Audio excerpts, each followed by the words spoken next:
sama-sama maunya mudah gitu. Wala yuridu bikumul usra. Tuhan pun nggak mau. Tetapi kalau masalah menerima petunjuk, ya, itu Allah menggunakannya yasha. Man sya'a falyu'min wa man sya'a falyakfur. Sya'a itu udah kehendak independen. Aku, Tuhan gitu. Ya. Nah, kalau sya'a nggak ketemu, ini namanya bukan irodah gitu. Ya. Walau sya'allah lahadakum jami'an. Kalau Allah mau, ya kan, sya'a itu kehendak independen Allah. Allah sih maunya semua manusia ikut petunjuknya. Tapi nggak mungkin gitu. Karena otonom itu nggak mungkin selamanya sinkron. Kalau orang beriman, sudah beriman sama Allah, sudah mau tunduk sama Allah, ya, dalam hal-hal praktis, ya kan, seperti puasa, kita ingin kemudahan. Sama, Allah juga pengen kemudahan bagi kita. Allah nggak mau mempersulit kita. Ya.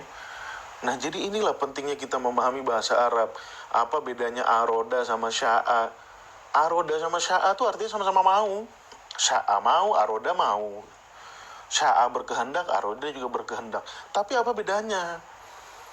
Ya kita dengan gampang fa'alu lima yurid. Ya apa kau ngerti nggak yurid itu artinya apa gitu? Apa bedanya sama sya'a gitu kan? Kalau urusan sya'a bisa independen, bisa nggak sinkron. Kalau aroda pasti sinkron kemauan kita sama Tuhan. Ya. Nah ini yang harus kita ngerti gitu ya. Postulat logisnya tuh seperti ini. Oke, sekarang saya verifikasi Quran ya. Tadi verifikasi logis ya. Pakai satu teori filsafat sederhana, ya, fundamental, ontologis, epistemologis, aksiologis.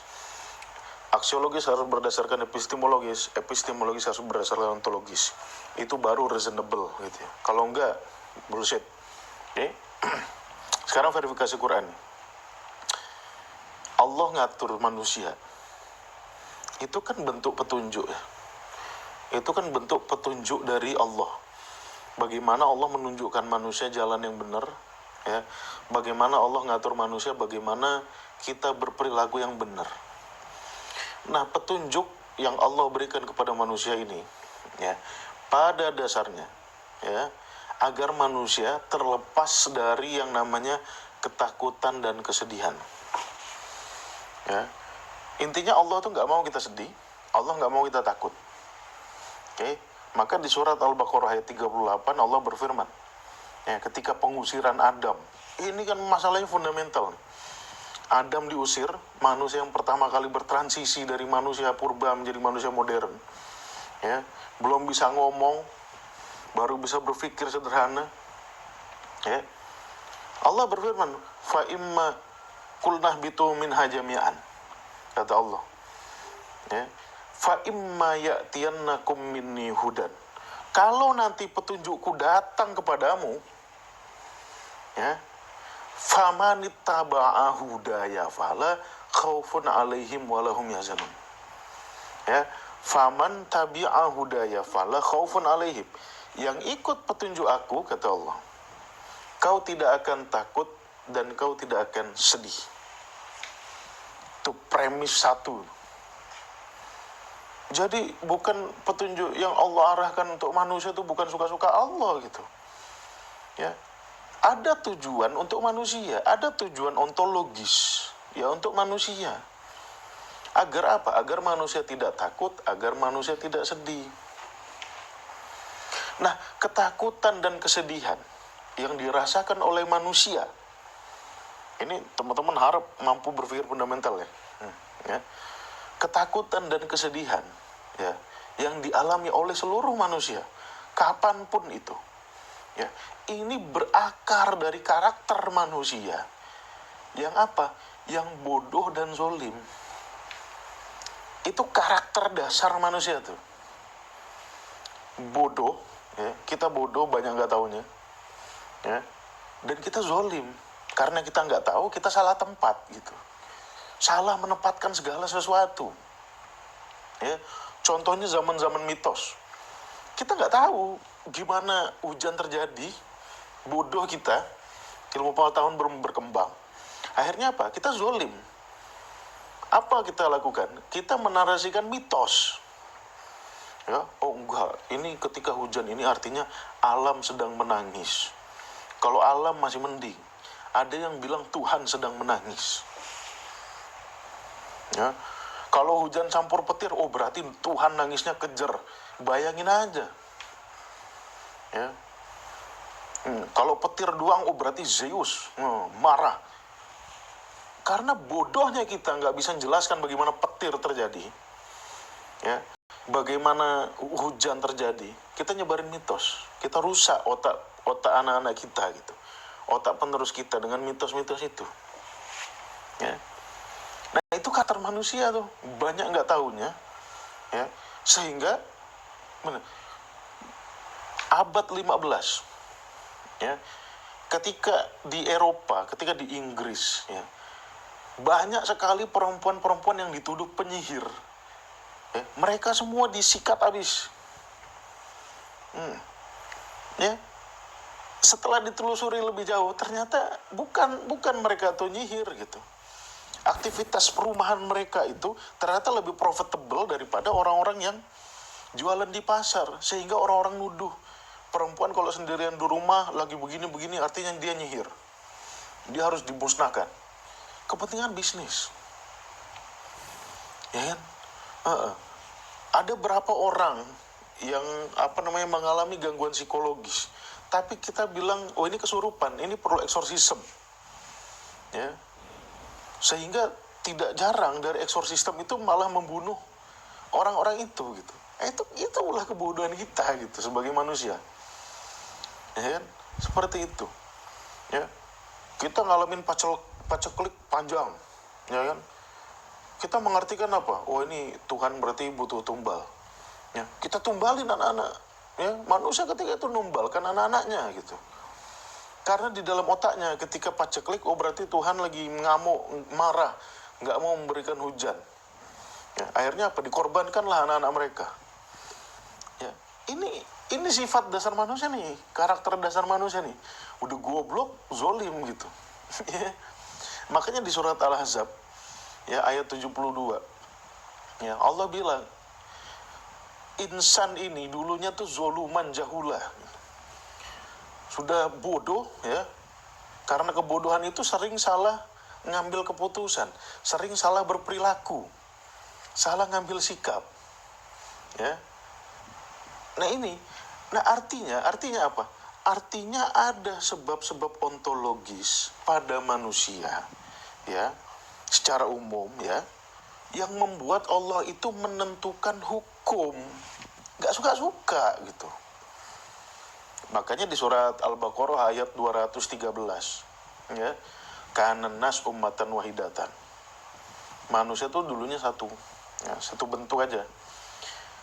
Faba'athallahu nabiyyin mubasysyirin wa munzirin, ya. Kemudian Allah mengutus nabi-nabi ini, ya. Satu bentuk itu artinya bukan bentuk tauhid, kacau balau. Kalau manusia nggak kacau balau, ngapain ngutus nabi? Kacau balau gitu. Faba'asallahu nabiyyin mubasysyirin wa munzirin. Akhirnya Allah mengutus nabi-nabi mubasyir, ya, ngasih kabar, wa munzir, ngasih peringatan. Wa anzala ma'humul kitab, ya, nabi ini bawa kitab, pesan dari Tuhan. Ya. Untuk apa? Liyahkuma bainan nas.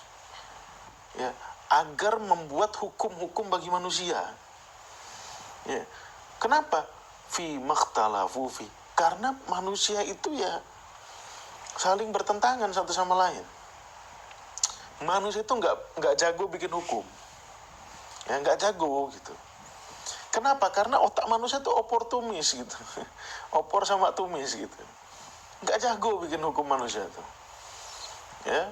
Hukum liyahkuma itu bukan menghakimi, artinya memberikan hukum, ya, membuat produk hukum. Itu hukum, ayat muhkamat, ayat-ayat yang dijadikan landasan hukum, ya. Nah itu hukum, ya kan? Hukum itu bersifat hikmah. Ya, apa itu hikmah gitu? Hikmah itu apapun yang membuat kita menahan diri, itu namanya hikmah. Ya, makanya kadang-kadang hikmah itu diartikan wisdom, kebijaksanaan. Ya sebetulnya pada dasarnya tuh artinya ya itu kebijaksanaan kan, bagaimana kita menahan diri aja gitu kan. Bagaimana kita nggak ngamuk gitu kan. Bagaimana kita tuh tidak bersifat impulsif gitu kan. Nah itu makna hukum gitu. Hukum itu aturan-aturan yang mengatur perilaku manusia. Oke? Nah hukum-hukum yang Allah atur, ya kan, yang Allah himpun, ya kan, dalam kitab, ya Alkitab, ini disusun berdasarkan pengetahuan Allah terhadap perilaku dasar manusia. Bukan Tuhan tuh ngarang. Ya, bukan Tuhan tuh random suka-suka, enggak. Ya berdasarkan perilaku manusia lah. Ya. Nah, karena Allah Maha tahu, ya. Allah tuh lebih tahu daripada kita gitu. Tapi bukan berarti kita nggak bisa tahu kenapa Allah nyuruh ini, kenapa Allah nyuruh itu. Bukan berarti begitu gitu. Bahkan sebagian besar Allah menjelaskan. Ya. Makanya di surat Yusuf ayat 40 Allah bilang, "Inil hukmu illa lillah." Yang berhak menentukan hukum-hukum itu Allah, non-human. Ya, non-human gitu. Outside the human being gitu. Ya. Inil hukmu illa lillah. Hukum itu yang layak membuat itu Allah gitu. Ya. Amaro Allah ta'budu illa iya. Allah nyuruh kita agar kita tidak patuh kecuali kepada Allah. Artinya kita tetap berada di dalam koridor kepatuhan kepada Allah. Dzalika dinul qayyim. Ya. Itulah agama yang bernilai. Walakinna aktsarun nas la ya'lamun. Manusia enggak tahu, sok tahu manusia. Oke. Maka ketika ada pendapat misalkan tidak semua perintah Allah ada sebabnya gitu. Contohnya apa? Contohnya misalkan sembahlah aku gitu. Loh, kalau kita nggak nyembah Allah, kalau kita nggak patuh sama Allah, non-human, ya kan? Ini kan perintah Tuhan nih. Patuh sama Allah kan perintah Tuhan nih. Ya ayuhan nasu ubudu rabbakumul ladzi khalaqakum. Seluruh manusia loh ini. Ya, disuruh patuh sama Rabbakum yang telah menciptakan kalian, min qablik walladzina min qablikum, dan orang-orang sebelum kalian, la'allakum tattaqun. Ini kan Allah sudah jelaskan agar kamu bertakwa. Apa itu takwa? Kita udah pernah jelaskan berkali-kali. Agar hidup kita beres, agar kita itu tidak gagal dalam kehidupan kita ini. Takwa dari kata wakoyaki, ya, artinya apa? Mengeliminir, membuang jauh-jauh apa yang membuat kita tidak sampai pada tujuan. Itu takwa. Ya, nah kalau kita nganggap patuh sama Allah nggak logis, ya, terus kita patuhnya sama siapa? Oh bisa, manusia bisa bikin aturan sendiri, ya kan? Konsensus bisa kita bikin aturan sendiri. Halo, satuan terbesar PBB, ya nation 195 atau berapa ya? Ya 195 negara membuat konsensus, ya badan konsensus namanya PBB. Apa kabar tuh dengan hak veto 5 negara? Tetap akan ada yang menggunakan, ya, tetap akan ada pihak, ya, yang ingin menang sendiri, tetap gitu. Makanya harus non-human yang mengatur human itu gitu. Ya. Apa kabar Undang-Undang Dasar? Ya. Bukankah pemerintah kita justru yang melanggar Undang-Undang Dasar, justru yang melanggar sumpah, bahkan sumpahnya sama Allah pun dilanggar. Ya. Jadi kalau yang buat aturan di antara manusia itu cuma manusia, bukan berarti kita nggak boleh ya, boleh gitu. Tetapi koridornya Tuhan yang nentukan gitu. Nah kalau kita buat aturan tanpa mempertimbangkan koridor-koridor kepatuhan pada Tuhan, pasti bias, ya kan? Pasti bias. Gitu. Oh PBB bisa menentukan hak antar bangsa gini. Tapi ada hak veto. Ya, apapun keputusannya bisa diveto sama 5 negara ini. Ya bullshit gitu.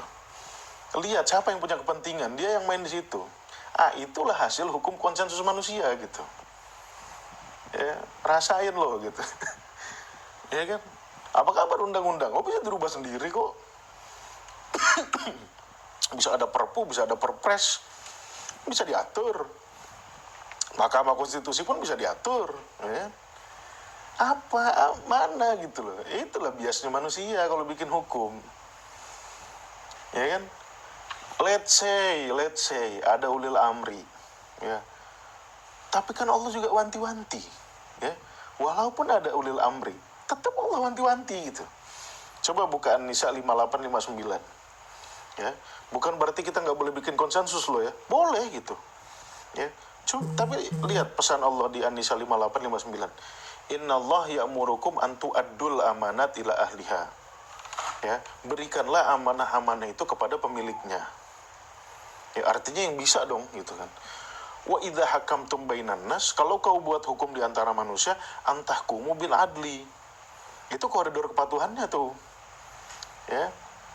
Berikanlah hukum-hukum yang adil gitu. Ya, innallah ni'ma ya'izukum bi innallah kana samian basiro. Oke. Apa lanjutan ayatnya? Tetap Allah beri koridor. Karena niscaya kalau kita yang bikin, seadil-adilnya kita bikin peraturan. Ya. Lihat, ya ayyuhalladzina amanu, wahai orang-orang yang beriman. Ya. Ati Allah wa atiur rasul.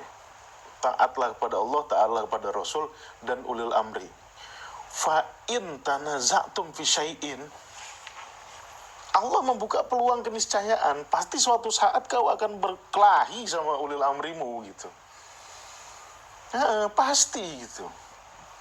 Ya, maka ketika nanti ya, kalau kalian sudah berselisih dengan ulil amri, ya, kalau berselisih sama Rasul nggak mungkin, kita harus ikut Rasul gitu.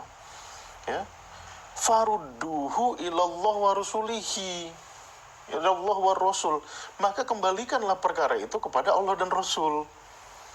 Ya, Allah sebagai non-human, Rasul sebagai utusannya Tuhan gitu.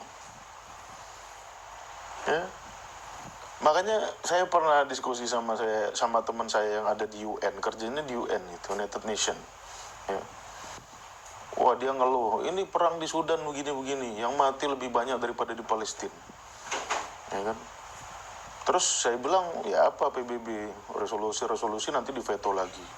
Lah itulah peraturan PBB, veto-vetoan katanya. Lah udah gitu, itu kan nggak mau kembali pada Allah dan Rasulnya. Ya. Artinya hukum-hukum yang dibuat manusia hari ini tuh, ya, fa in tanaza'tum fi syai'in farudduhu ila PBB, thumma diveto gitu. Kembalikanlah kepada PBB, habis itu diveto. Jadi nggak ada gunanya gitu. Ya. In kuntum tu'minuna billahi wal yawmil akhir. Nah ini memang sulit bagi manusia.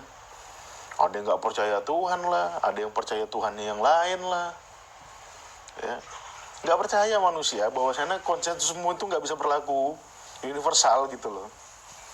Sehebat kau membuat konsensus, ya, sehebat-hebat manusia bikin konsensus hukum gitu ya, nggak bisa.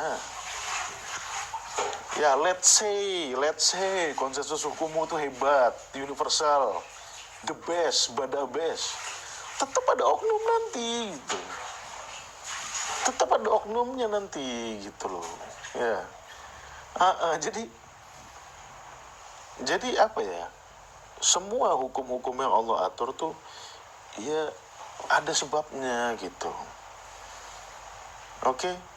Makanya Allah nyuruh nyembah Allah tuh karena ada sebabnya. Kalau kau nggak menjadikan aku sebagai acuan mutlak, kau ngacu kepada siapa? Konsensusmu sendiri. Ya. Biar orang pinter nyusun bareng-bareng. Let's say orang pinter yang nyusun hukum tuh hebat. Emang nggak ada oknum-oknum yang bakal melanggar itu? Ya. Emang nggak ada? Kamu bisa pastikan? Ya nggak bisa gitu loh. Makanya Tuhan suruh, budu robbakum. Yang kau harus jadikan patokan mutlak kepatuhanmu itu Tuhan gitu. Ya, itu konsekuensi logisnya. Kalau saya ngomong sama kawan saya orang UN itu, memang yang harus ngatur manusia bumi ini harus penghuni planet Mars gitu. Baru bisa adil gitu. Kalau masih human lagi yang ngatur ya bias gitu. Ya, kalau nggak bias ya diganggu gugat nanti sama oknum tertentu. Ya. Nah itu teman-teman ya. Jadi istilah kata pendapat yang mengatakan bahwasannya sembahlah aku tuh nggak logis tuh ya, dia sebetulnya nggak ngerti aja gitu. Ya dia sebetulnya nggak ngerti aja Tuhan nyuruh ini tuh kenapa gitu. Jadi mulai sekarang kalau teman-teman masih ada yang berpikir Allah tuh nyuruh suka-suka, ya kan, nggak ada konsekuensi logisnya, ya nggak ada hubungan ontologis epistemologis sama sosiologisnya gitu, bertaubatlah gitu. Karena Allah tuh nggak suka-suka, Allah tuh nggak random gitu, pasti ada sebabnya, ya. Dan tugas kita lah mencari sebabnya, agar apa? Agar kita mengerti hikmah gitu, ya kan. Udah diajarin juga sih sama Allah, cuman kacau aja kita. Nah, dampaknya teman-teman, apabila kita memaknai aturan Tuhan hanya sebatas soal pahala dan dosa, ya kita bisa aja rajin menjalankan perintah Tuhan gitu. Kita komitmen, ya, meninggalkan larangannya, tapi nggak berdampak apa-apa gitu. Ya, sholat diperintahkan oleh Tuhan, diperintahkan, rajin. Orang Indonesia makin kesini tuh makin rajin ya ke masjid. Saya masih ingat, saya kecil tuh, ya, kalau ke musola ke masjid itu paling sebaris 2 baris. Maghrib lah yang dikatakan euforianya sholat ya. Euforianya sholat kan maghrib ya. Kalau subuh mungkin orang belum bangun. Kalau maghrib kan istilah kata orang udah pulang kerja gitu kan. Sholat maghrib bareng jamaah di masjid, di musola gitu. Berapa soft sih? Ya kan? Berapa masjid sih yang isinya 5 soft lebih gitu? Rata-rata cuma 1, 2, 3 soft. Ya kan? Tapi itu udah termasuk banyak gitu. Dulu saya cuma 3-4 orang aja kalau sholat maghrib. Ya, kadang-kadang ada yang azan, dia ya imam, dia jadi makmum juga karena nggak ada makmumnya gitu, sholat sendiri. Tapi sekarang lihatlah euforia umat Islam, sholat tuh. Ya. Nah, tapi gimana? Berdampak nggak pada perilakunya? Nggak kan? Nah itu. Karena ngabaikan tadi. Allah nyuruh sholat tuh kenapa gitu. Ya. Allah nyuruh sholat biar ingat, kita nggak ingat gitu. Akhirnya nggak ada dampak apa-apa sholat terhadap hidup kita. Kita diperintahkan puasa agar bertakwa. Ya. Ada faktor-faktor benefit kesehatan dari berpuasa. Ya. Tapi enggak gitu. Harusnya kita puasa itu menekan lapar dan haus, ya, menekan nafsu material, menekan juga nafsu mental, ya. Nafsu mental, makanya kita nggak boleh jima di tengah Ramadan gitu. Itu kan kita menekan nafsu material makan minum, menekan juga nafsu mental. Enggak gitu. Malah gerbek warteg gitu. Malah gerbek KFC gitu. Itu kerjaan umat Islam tuh gitu. Jadi puasa diperintahkannya untuk bertakwa, dia gerbek gitu. Tetap kemarahan mental itu dikeluarkannya gitu. Ya. Tuhan memerintahkan berbuat baik sama orang tua, di mana berlebihan. Ya. Kenapa sih Tuhan nyuruh anak itu berbuat baik pada orang tua? Kenapa pertanyaan saya tadi itu nggak dijelaskan sama Allah gitu? Kenapa seorang anak itu harus berbakti pada orang tua? Ya. Atau ada orang logis misalkan. Ada orang ateis logis nih misalkan. Loh kebalik, yang harusnya berbakti itu orang tua kepada anak gitu. Ya. Karena anak itu ya lahir di dunia itu karena kita pengen. Iya, memang gitu. Karena kita pengen punya anak, lahir tuh anak gitu. Tetapi kalau orang tua tidak memberikan kasih sayang, tidak ngasih makan, mati juga tuh anak. Ya, nggak jadi apa-apa dia gitu. Jadi timbal balik, orang tua sama anak tuh timbal balik. Ya. Tapi tanggung jawab orang tua memang lebih besar. Bukan tanggung jawab anak ke orang tua. Kalau umat Islam pada umumnya dibalik paradigmanya gitu. Anak yang harus gila-gilaan sama orang tua. Ya sama-sama gitu. Bahkan orang tua itu yang lebih berjuang lagi untuk anak ya. Karena anak itu lahir atas kehendak dia gitu kan. Kemudian dia juga harus menjaganya, harus mendidiknya, ngasih makan. Nah kalau anak kepada orang tua sekedar berbuat baik aja. Karena kalau kau nggak dipelihara orang tua ya udah meninggoy kau gitu. Anak kecil yang nggak bisa cari makan sendiri gitu. Oke. Nah, dampaknya itu teman-teman. Kita makin rajin menjalankan perintah Allah, ya makin komit meninggalkan larangan Tuhan, tapi nggak ada dampaknya. Kenapa? Karena kita nggak ngerti untuk apa Tuhan nyuruh itu. Kenapa Tuhan ngelarang ini. Nggak mau ngerti kita. Ya kan? Motivasinya cuma pahala, dosa. Ya. Disuruh baca Al-Quran untuk dipelajari, ya kan? Malah dibaca kayak ritual baca mantra. Yuk kita baca mantra yuk, sehari 3 kali gitu. Untuk memperkuat argumen nih, ya kan? Untuk memperkuat narasi ini, ya kan? Dibuat argumen naratif lainnya gitu. Oh, kalau baca ini dapat pahala. Jangankan 1 ayat, 1 huruf pahalanya dikalikan 10. Bayangin aja. Ya, jadi Tuhan mengarahkan kemana, Tuhan nunjukkan kemana, ya kan? Kita hanya memahami sebagai pahala, membangun narasi, ya, bahwasannya udah Quran tuh nggak usah dipahami, baca aja. Kalau dibaca dapat kebaikan kok gitu. Jadi directionnya Tuhan tuh terhalangi kabut kebodohan kita gitu, ya kan? Kabut kebodohan kita. Beberapa waktu yang lalu di kelas teman-teman ada yang bertanya tuh, ya kan? Jadi Bismillah itu kesadaran ya Ustadz. Oh iya gitu. Tapi bukankah lebih baik juga kalau kita ucapkan? Saya nggak bisa bilang lebih baik gitu. Karena substansinya Bismillah itu di kesadaran kita. Diucap nggak diucap sama aja gitu. Jadi kalau kita sadar nggak ngucap, sama sadar ngucap itu sama nilainya, nggak ada